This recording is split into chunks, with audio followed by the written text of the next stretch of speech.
அதில் செய்யுதுனா இப்ராஹிம் பின் அதுகம் ரஹ்மத்துல்லாஹி அலைஹி வாழ்க்கை எடுத்து பார்த்தார். ஹலாலான ரிஸ்கை சம்பாதிப்பதற்காக வேண்டி தர்சூஸ் என்று சொல்லக்கூடிய ஊருக்கு போறாங்க. சுருக்கமாக கூறி முடிக்கின்றேன். தர்சூஸ் என்று சொல்லக்கூடிய ஊரை நோக்கி போகின்றார்கள். ஏன்? ஹலாலான உணவை சம்பாதிக்கிறது. இப்ராஹிம் பின் அதுகம் ரஹ்மத்துல்லாஹி அலைஹி மிகப்பெரிய ஒரு மகான், சீதேவி, அல்லாஹ்வுடைய நெருக்கத்தை பெற்றவர்கள், அல்லாஹ்வுடைய வழிமாறுதலில் ஒரு வழியாக திகழ்ந்தவர்கள். இவர்கள் வாழும் காலத்திலேயே திருவிழமாவிருச்சு. இவர்கள் சூஃபி, நல்லவர், சாலிஹான மனிதர், முத்தமையான மனிதர், சீதேவியான மனிதர், அல்லாஹ்வுடைய நெருக்கத்தை பெற்ற மனிதர் என்பது பிரபல்யமாகிவிட்டது. இந்த இப்ராஹிம் பின் அதுகம் ரஹ்மத்துல்லாஹி அலைஹி அவர்கள் தர்சூஸ் என்று சொல்லக்கூடிய ஊரை நோக்கி போறாங்க. ஹலாலான முறையில் நான் சம்பாதிக்க வேண்டும் என்பதற்காக அங்க போறாங்க. அங்க யாருமே இவருக்கு தெரிந்தவர்கள் யாரும் கிடையாது. அங்க போற நேரத்தில் ஒரு மனிதரை பார்க்கிறாரு. அந்த மனிதர் தன்னுடைய தோட்டத்திற்காக வேண்டி, தோட்டத்தை பாதுகாப்பதற்காக வேண்டி ஒரு வேலைக்காரனை தேடிக்கொண்டிருக்கிறார். இப்ராஹிம் பின் அதுகம் ரஹ்மத்துல்லாஹி அலைஹி அவர்களை சந்திக்கின்றார்கள். சந்திக்கிற நேரத்தில் சொல்றா, இப்ப வேலை தேடி வந்திருக்கிறார். அப்படியா? ஏன் தோட்டம் இருக்குது. என்ன தோட்டம்? திராட்சை தோட்டம் இருக்கிறது, கிரேப்ஸ் கார்டன். அந்த திராட்சை தோட்டத்திலே வேலை செய்யறதுக்கு எனக்கு ஒரு வேலைக்காரன் தேவை. நீங்க வேலை செய்றீங்களா? ஆம், நான் செய்கின்றேன். கூட்டு போய் வேலையெல்லாம் காட்டுறாங்க. இதுல எல்லா பொறுப்பும் கூட தான். மரத்துக்கு தண்ணி ஊத்துறதா இருந்தாலும் சரி, அந்த மரங்களை பாதுகாக்கிறதா இருந்தாலும் சரி, எல்லா பொறுப்பு. இந்த தோட்டத்தை பாதுகாப்பது உங்களுடைய வேலை.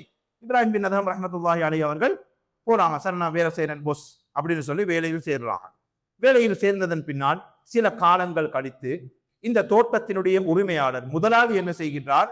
தன்னுடைய நண்பர்களை அழைத்து கொண்டு அந்த தோட்டத்துக்கு வாரார். அந்த திராட்சை தோட்டத்துக்கு தன்னுடைய நண்பர்களை அழைத்துக் கொண்டு முதலாளி வருகின்றார். வந்து வேலைக்காரராக இருக்கக்கூடிய இப்ராஹிம் பின் அதுகம் ரஹ்மத்துல்லாஹி அலைஹி இவருக்கு தெரியா இவர் தான் இப்ராஹிம் பின் அதுகம் என்று. அந்த வேலைக்காரரை கூப்பிடுறாரு. இப்ராஹிம் பின் அதுகம் ரஹ்மத்துல்லாஹி அலைஹி வாரான். சொல்றாரு, முதலாளி சொல்றாரு, என் ஃப்ரெண்ட்ஸ் மார் வந்திக்கிறாங்க.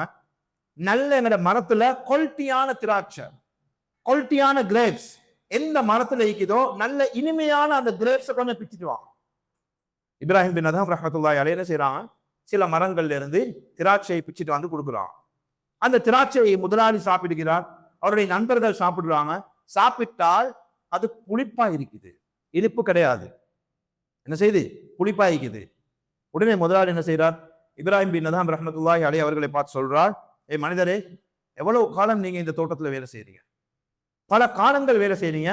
எந்த மரத்துல இனிப்பான திராட்சை இருக்கிறது, கிரேப்ஸ் இருக்கிறது, எந்த மரத்துல புளிப்பான கிரேப்ஸ் இருக்கிறதுன்னு கூட உங்களுக்கு தெரியாதா? என்னுடைய நண்பர்கள் வந்திருக்கிறாங்க, நல்ல சுவையான இனிப்பான திராட்சையை பிச்சுட்டு வாங்கன்னு சொன்னா நீங்க என்ன புளிப்பான திராட்சையை கொண்டு வந்திருக்கிறீங்க? அப்பொழுது இப்ராஹிம் பின் அதுகம் ரஹ்மத்துல்லாஹி அலைஹி பதிலை பாருங்கள்.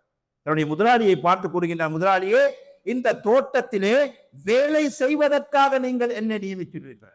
நான் இந்த தோட்டத்திலே வேலைக்காரனாக இருக்கின்றேன். மாறாக இந்த தோட்டத்துக்கு நான் சொந்தக்காரன் கிடையாது.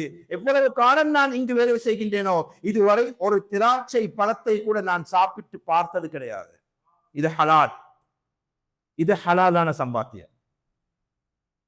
இதுவரைக்கும் ஒரு திராட்சை பழத்தை கூட எனக்கு தெரியாது எந்த மரத்துல இனிப்பு இருக்குது, எந்த மரத்துல புளிப்பான திராட்சை இருக்கிறது, எனக்கு தெரியாது. சாப்பிடுறது கிடையாது.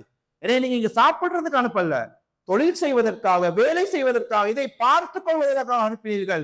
இது வரைக்கும் ஒரு திராட்சை கூட சாப்பிட்டது கிடையாது. அந்த முதலாளிக்கு ஆச்சரியம் ஏற்பட்டுச்சு. தன்னுடைய நண்பர்களை பார்த்து சொல்றாரு, இவர்கிட்ட பேச்ச பாத்தீங்களா? எப்படி பேசுறாரு?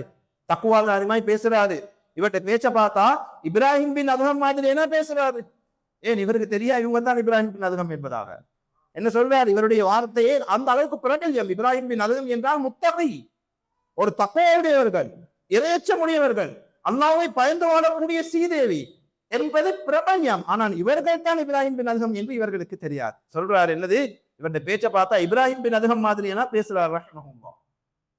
அப்ப இந்த எல்லா விஷயத்தையும் கேட்டுட்டு இப்ராஹிம் பின் அதுகம் ரஹ்மத்துல்லாஹி அலைஹி போயிட்டு அவங்களோட வேலையில ஈடுபடுறாங்க. இவங்களுக்கும் தெரியும் இது ஹலால், இது ஹலாலான சம்பாத்தியம்.